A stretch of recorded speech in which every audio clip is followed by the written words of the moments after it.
আমদানি ফলের উপর বর্ধিত সম্পূরক শুল্ক না কমালে ৪ ফেব্রুয়ারি থেকে ফল সরবরাহ বন্ধ করে দেওয়ার হুমকি দিয়েছেন আমদানিকারকরা।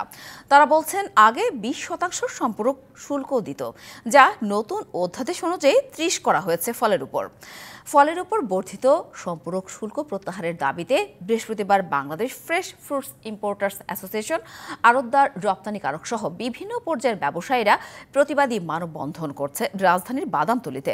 তারা বলছেন এমন শুল্ক বৃদ্ধির ফলে ব্যবসা কমে যাচ্ছে, ফলকে বিলাসী পণ্য হিসেবে গণ্য করা যাবে না। রমজানের আগে ফলের বাজার স্বাভাবিক রাখতে শুল্ক কমাতে হবে।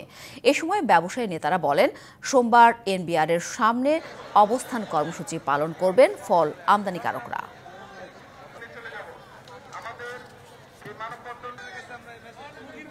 এবং শিশু খাদ্য ফলকে বিলাসী পণ্য থেকে বাদ দিয়ে এটার উপরে যে সম্পূরক শুল্ক দেওয়া হয়েছে সেই সম্পূরক শুল্ক অবিলম্বে প্রত্যাহার করা হোক।